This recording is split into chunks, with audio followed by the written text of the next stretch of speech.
We're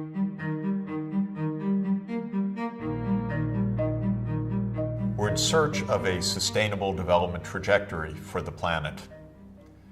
We want to help countries grow, especially the poorest countries, to break free of the poverty trap. We need to respect planetary boundaries, and we want growth to be fair, widely shared, with a broad, inclusive prosperity. We've seen how hard this is going to be, whether it's the energy system or the food production technologies that are going to have to change markedly.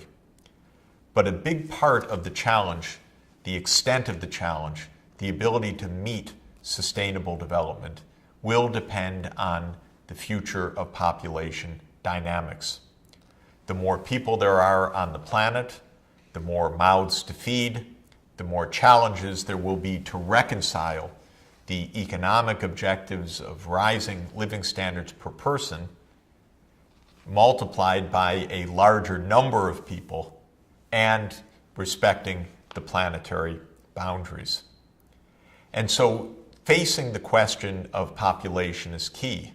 We also know it's key for inclusiveness and breaking free of poverty, because when poor families have large numbers of children, they are not able to provide the kind of investment in the human capital, as we call it, meaning the health, the nutrition, the education, the skills of their own children, in order to ensure that they are productive and meet their potential as adults.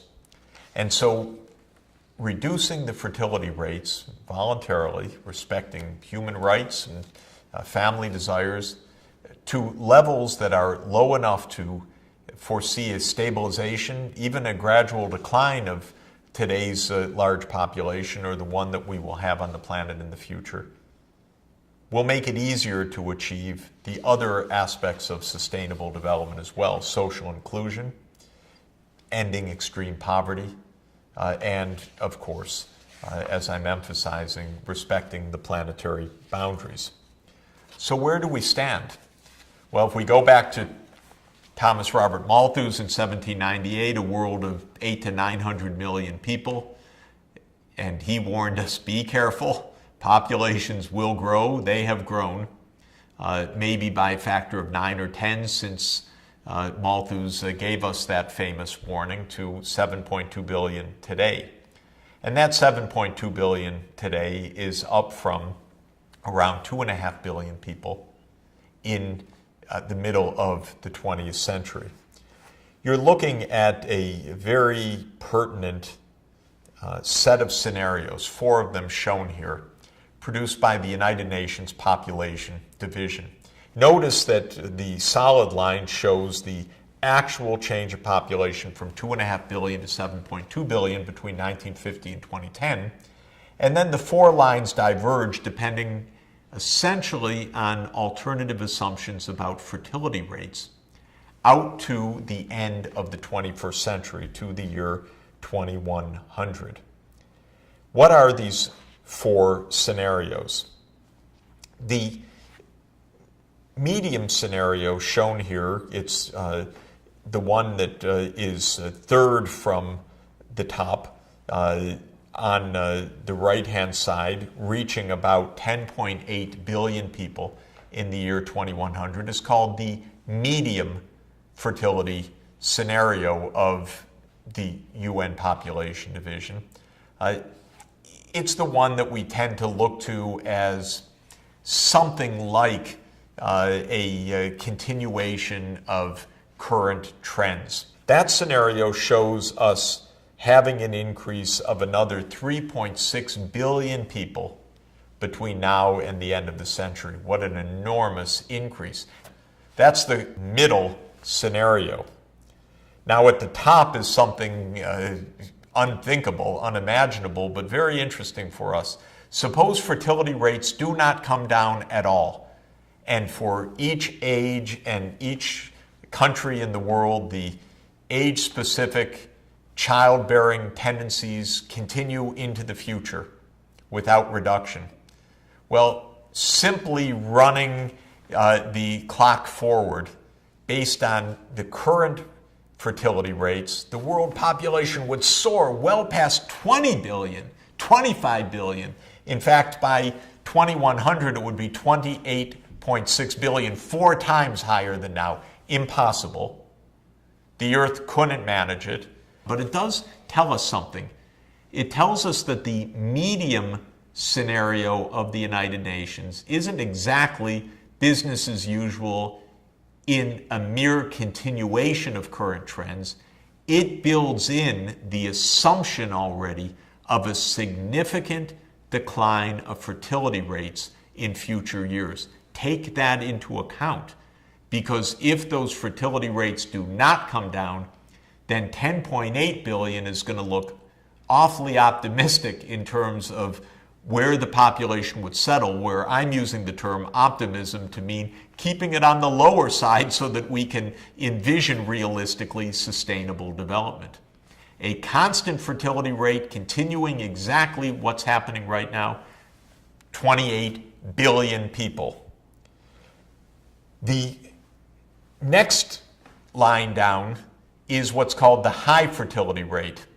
It's a little bit more plausible, pretty frightening. It says if instead of that medium scenario, women were to have just on average 1 half child more, so that each woman, instead of having 2 children, would have 2.5 children, or to put it another way, every 10 women would be having 25 children rather than 20 children, would mean billions and billions of people more on the planet. That's how sensitive the population forecasts are to the future dynamics of fertility. We could reach 16.6 billion. That is more than 5 billion in addition to the forecast of 10.8 billion, obviously. Now, if rather than the medium fertility forecast, which has a built-in estimated decline of fertility gradually over time, the decline of fertility were a bit faster, so that women were having on average a half child fewer than in the medium forecast, or every 10 women having 5 children fewer than in the medium forecast, then the world population would actually peak around mid-century and gradually decline to about 6.8 billion at the end of the century. From my point of view, that's most attractive if we aim for sustainable development, which we presumably are aiming for, because if we can have a peak of the world population, then a gradual decline, it's going to be much easier to meet the inclusiveness goals, the fairness. It's going to be much easier to meet the environmental objectives and needs as well. What this shows is that small changes of fertility rates will have big changes of outcomes. And it suggests that if steps are taken to help facilitate a faster reduction of fertility by, for example, keeping young girls in school rather than having them married, as in traditional societies at the age of 14 or sometimes even younger, this could make a very big difference. Now, the next graph shows the annual rate of change of population in the medium scenario, but for different groups of countries. This is also important. The solid line, third from the top, is the world average. What you see is that the population growth of the world peaked at about 2% around 1970. At that time, the world population was on the order of about 4 billion people, which means that at a 2% growth rate, the world was adding about 80 million people per year. Now, if you fast forward to the year 2010, the growth rate is a little over 1% per year, 1.1 to 1.2% per year. But now the base on which that percentage growth is occurring is twice as large as back in 1970. It's now 7.2 billion people. Multiply 1.1% by 7.2 billion people, or 1.2% by 7.2 billion people. Lo and behold, you're getting about the same 80 million increase as of 40 years ago.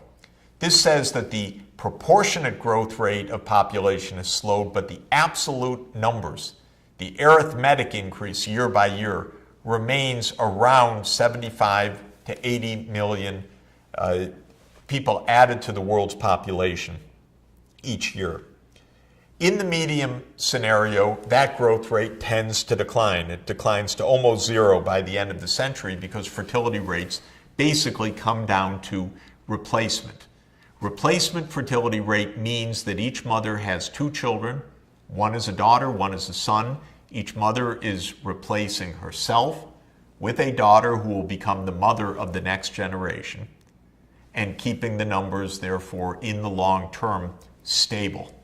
So, since the fertility rate is assumed by the United Nations to trend towards the replacement rate of around 2, the population growth rate also tends to converge to around 0. But what you see on this graph is that the least developed countries, ironically, but not unexpectedly, have the highest population growth rate. Those are the places where family planning is not used. Those are the places where girls drop out of school early. Those are the places where women face massive discrimination. They're not in the labor market.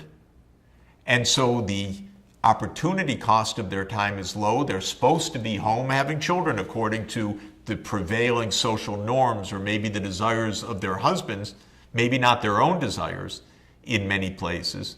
But traditional societies impose, through cultural and other means, that kind of pressure for large numbers of children. Well, to see where fertility rates are right now, we can look at the next graph, which measures the actual fertility rates up to the year 2010, and then shows the projections of the United Nations in this medium fertility projection for different groups of countries out to the year 2100.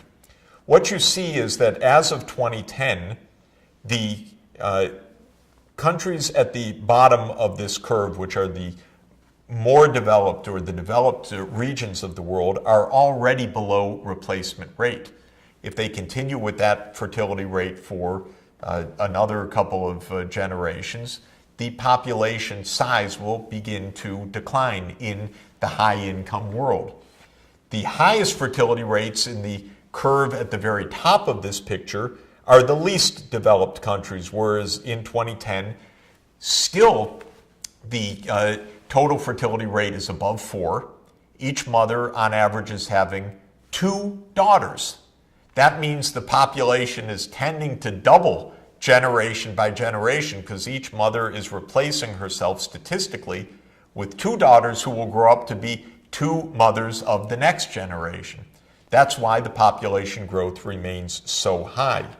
And one can see in this graph is that for the less developed regions as a whole, and for the world on average, the fertility rates are a bit above replacement, but not as high as in the least developed countries, and therefore, on average, the population growth rate is less than it is in the poorest countries, but higher than it is in the high-income countries. Well, what could lead to a faster transition to a stable population and to a replacement fertility rate? We know through observation and careful study that there are many key determinants of the fertility rate, of the fertility choice. Let me mention some of them. First, age of marriage. In traditional societies, girls are often not schooled at all or pushed out of school early and married very early, maybe by the command of their father, who marries the girl for economic reasons within the community or traditional reasons at the age of 12 or 14.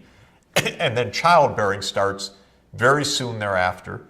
And these young girls who remain illiterate throughout their lives, without economic, political, or social empowerment, often end up with 7 or 8 or 9 children.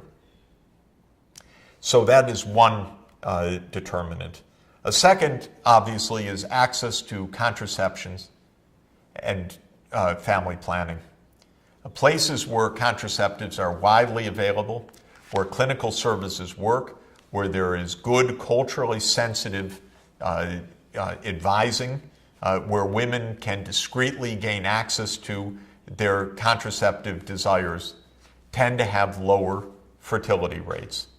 And family planning programs that are, again, culturally sensitive and aware and operating effectively in low-income countries can dramatically lower on a voluntary basis the total fertility rates in those countries. A third determinant is the woman's role in the labor force. In some countries, women aren't allowed to work, or they're not allowed to work outside the home, or they're not allowed to work in many occupations. They face massive legal and social discrimination or cultural practices that basically keep them at home.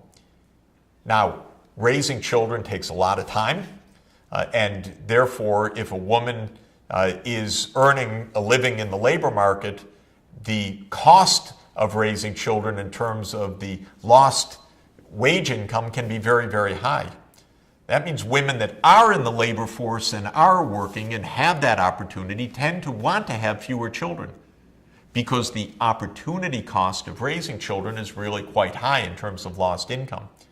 Women who face massive discrimination and aren't allowed in the labor force may end up with more children, in part because the market value of their time is so low, not because it couldn't command a higher income, but it's not allowed to because of gender discrimination. Another major factor is the urban versus rural location of families. Children are often farm assets. They do work, they do chores, they milk the cows, they carry fuel wood, they carry water. They therefore are not seen as a high cost, but actually as part of the farm labor for a family farm. In the urban areas, the child much more likely is going to school, but not working in a formal way, typically, not always. There are painful exceptions.